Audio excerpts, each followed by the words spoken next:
diceritakake bilih jaman rumiyin ewon taun kepungkur ing tanah Parayangan wonten satunggalaning raja lan ratu ingkang asma Tumang lan Caleng Wayunghyang. Caleng Wayunghyang punika tokoh dewi ingkang diputuk dados Caleng Alas.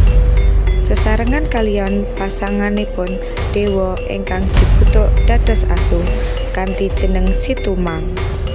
Ing sawijine dinten wonten raja ingkang asma Prabu Tapaagung nalika kraos badhe nguyuh pramila sang raja ingkang ngrampungaken hajatipun wonten ing semak-semak.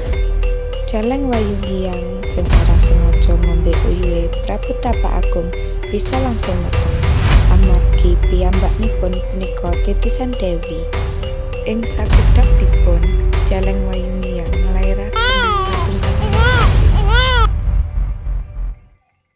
raja ingkang taksih wonten ing wana miring sawenten bayi nangis. Lajeng piyambakipun ngadopsi katingal bayi estri ayu nggletak wonten ing sela-selaning semak. Awit saking welas, bayi punika lajeng kapedhot dhateng kraton lan dipunangaken kados putrinipun piyambak. Nanging piyambakipun boten nate sadar menawi punika putri piyambak. Kanthi lumampahing wekdal, bayi punika dados prawan ayu ingkang asma Dayang Sumbi. Kathah raja lan pangeran ingkang rebutan kagem Dayang Sumbi. Dayang Sumbi punika nduweni bakat nenun. Ing sawijining wekdal nalika nenun gulungan benang tiba ngantos dumugi ing njawi kraton. Amargi Dayang Sumbi punika satunggalaning bangsawan, pramila dipunlarang medal saking kraton.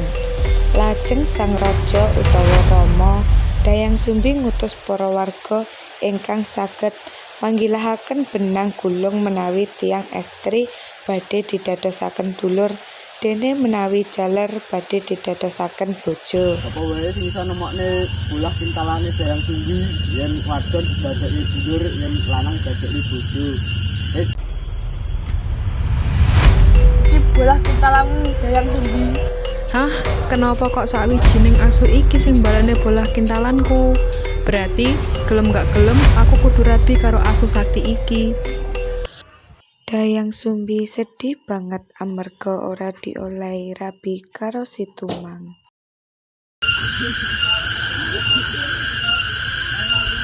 Aku sedih-sedih Dayang Sumbi, ayo mari bareng. Ya.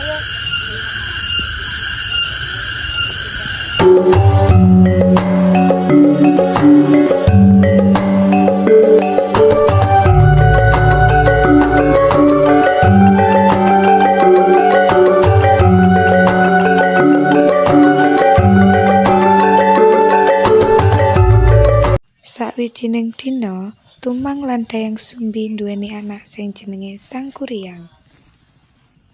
Sawijining dina, Dayang Sumbi nimbali putrane sing jenenge Sangkuriang. Sangkuriang. Nggih, wonten apa Ibu? Sangkuriang diutus golek daging menjangan amarga ibune arep ana acara. Nang ndi ya aku golek daging menjangan, tapi sik sampe sore aku ora oleh daging menjangan. Tapi aku ora pengen ngecewakne Ibu.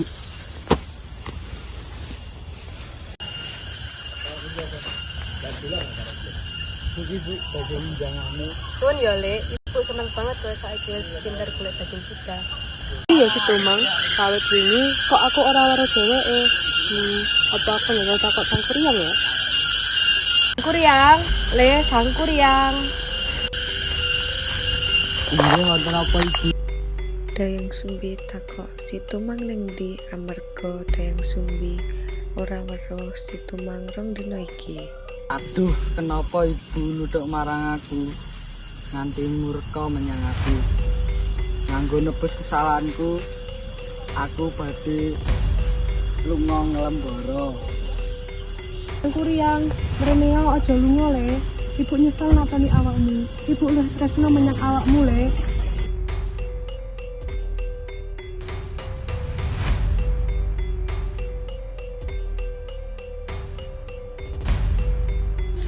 Nanging kuciwane kuwi kabeh wis kadung kedaden.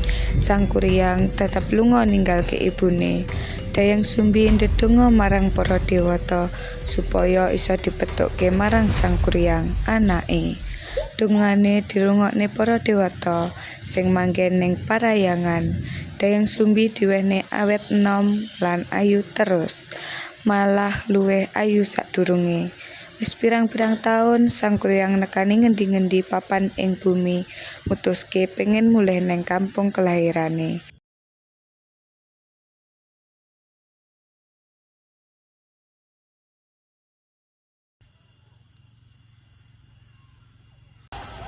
Kuwi sapa ya prawan ayu kuwi? Aku dadi kesemsem marang dheweke. Aku pengen kenalan karo dheweke. Sopo ya nom-noman bagus ing dalan kuwi? Kawet wau kok dheweke nyawani aku terus. Aku dadi kesumsem marang dheweke. Hei, kowe kok ayu banget. Kowe apa gelem dadi bojoku? Iya Kang Mas, aku gelem dadi bojomu. Kowe bagus.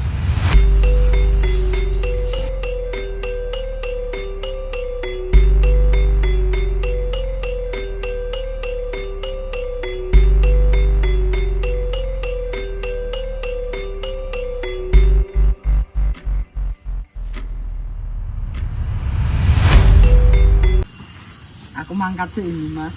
Iya Kang Mas, hati-hati.